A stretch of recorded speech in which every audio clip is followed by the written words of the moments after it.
को समर्पण कर दीजिए। हमें नाम मिला है और नाम की महिमा आज से नहीं, हम और हमारा परिवार नहीं था उससे पहले नाम की महिमा है।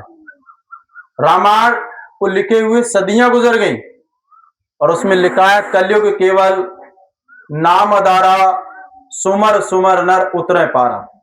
इतनी बड़ी महिमा है नाम की। और हम सब प्रेमियों को नाम मिला हुआ है। कहा नाम मिला तो क्या मिला? सकल वेद का वेद, बिना नाम नरके पड़ा, चाहे पढ़ता चारों वेद।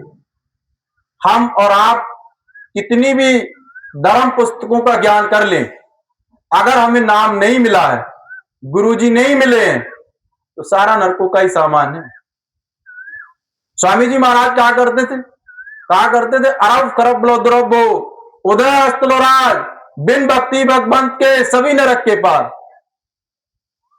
कि जहां से सूर्य उदय होता है और जहां जाके अस्त होता है, वहां तक की संप्रदाय आपको मिल जाए और आपने परमात्मा की भक्ति नहीं की, तो सारा नरकों का ही सामान किया है।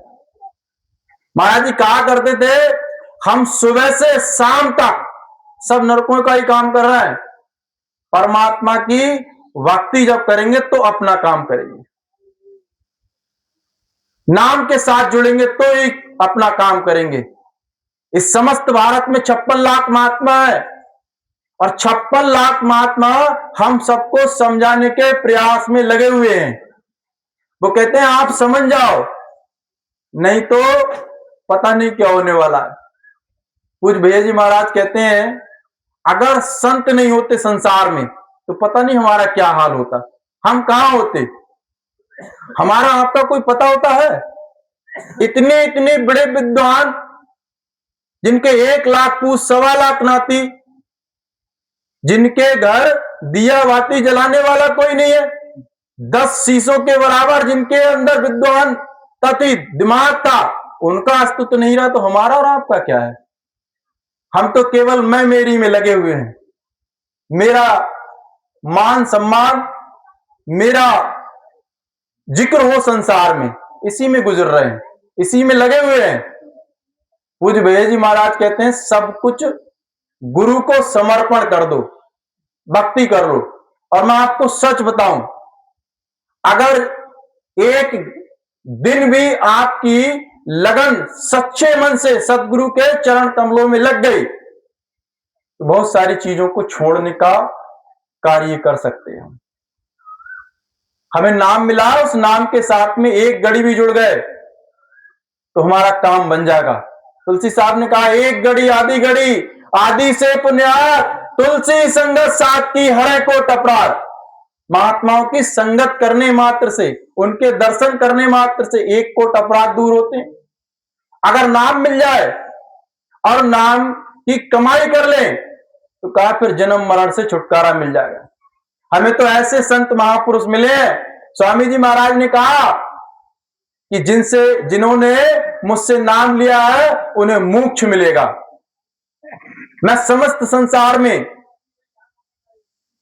समस्त भारतवर्ष में जहां जहां पहुंचने का अवसर प्रदान हुआ है, कई महात्माओं के बीच में बैठने का मौका मिलता है, लेकिन इतनी बड़ी बात कहने वाला कोई संत नहीं मिला पृथ्वी पर कि जिन्हें मैंने नाम दिया है वो मोक्ष के अधिकारी हैं।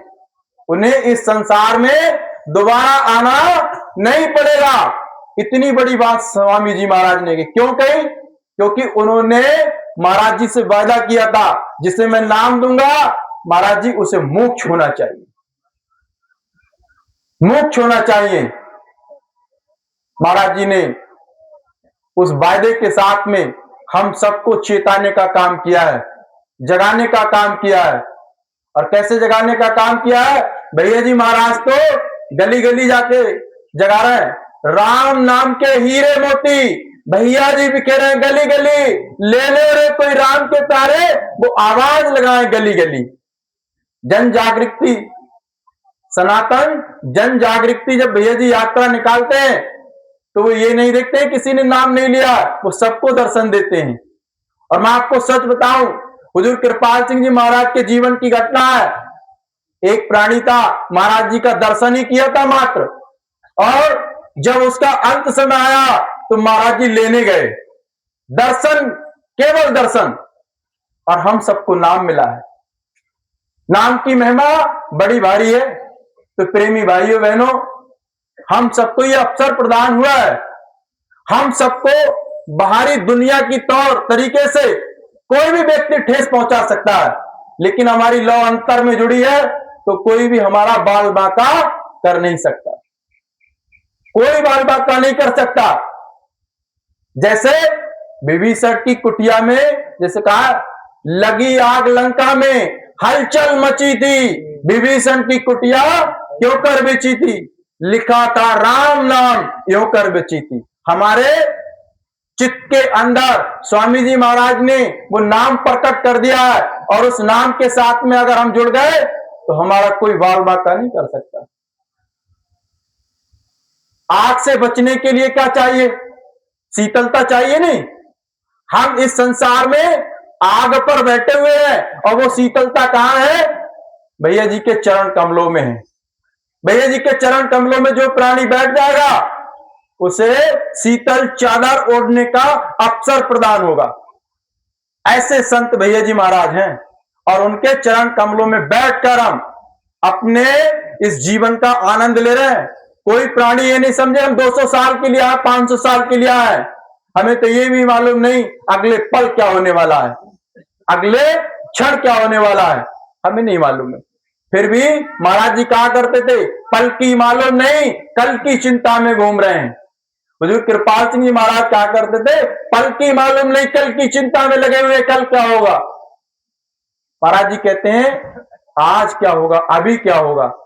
जिस क्षण में हम श्वास ले रहे हैं उस क्षण का आनंद ले, और परमात्मा का धन्यवाद करें, स्वामी जी का धन्यवाद करें, भैया जी का धन्यवाद करें, तो हमारा जीवन ठीक है। हम जुड़े, औरों को जोड़ें।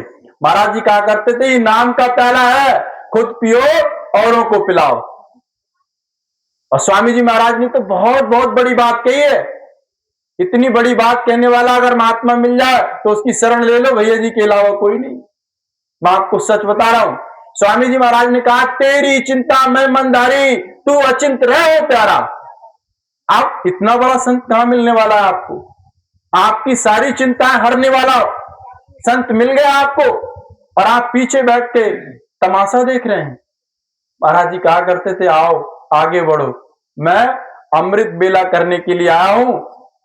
और ऐसे शहर में अलग जगाया महाराज जी ने जहां हरि के नाम पर विद्रोह होता था, हरिद्रोही, हरि के नाम पर कोई चर्चा नहीं होती थी। स्वामी जी महाराज ने ऐसे बिजड़ इलाका में डेरा बनाया। और महाराज जी की एक बात मुझे याद आ गई, उसी बात के साथ में सत्संग आगे होगा। महाराज जी कहा करते थे, जब डेरे का निर्माण शुरू हुआ तो कई बार डाकू आया करते थे, और एक बार एक आया, वो घुसने की सोच रहा था, लेकिन पूरी रात प्रयास करता रहा, और अगले दिन स्वामी जी के पास समर्पण होके गया। महाराज जी, मैं कई बार उचंग बनाई कि मैं आपको लूट के ले जाऊं, लेकिन मैं लूट नहीं सका। क्यों नहीं लूट सका? एक दाढ़ी वाला खड़ा हुआ है, वो रोक देता है, वो रोक देता है, वो आगे नहीं बढ़ने देता।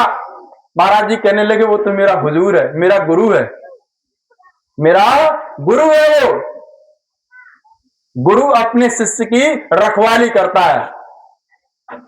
स्वामी जी महाराज ने ऐसे बिजड़ इलाका में डेरा बनाया, और हम सब उजड़े हुए चमनों को, उजड़े हुए लोगों को चमन बना दिया स्वामी जी महाराज ने, भैया जी महाराज ने। आपने देखा होगा, जब सन 2012 फरवरी के बाद भैया जी महाराज हम सबके बीच में नहीं थे तो हमारा क्या हाल था? बुरा हाल था।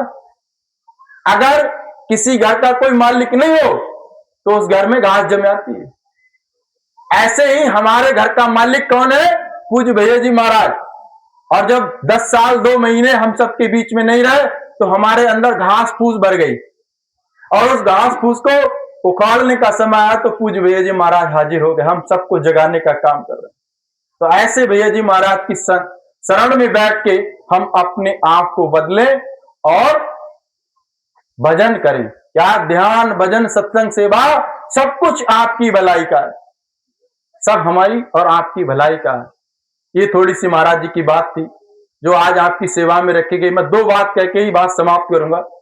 सबसे पहले मेरा हाथ जोड़कर आप सबसे अनुरोध रहेगा, विनती रहेगी, जिस किसी भी प्रेमी को शब्द बोलना है तो वो 7 बजे डेरे में आ जाए। 7 बजे डेरे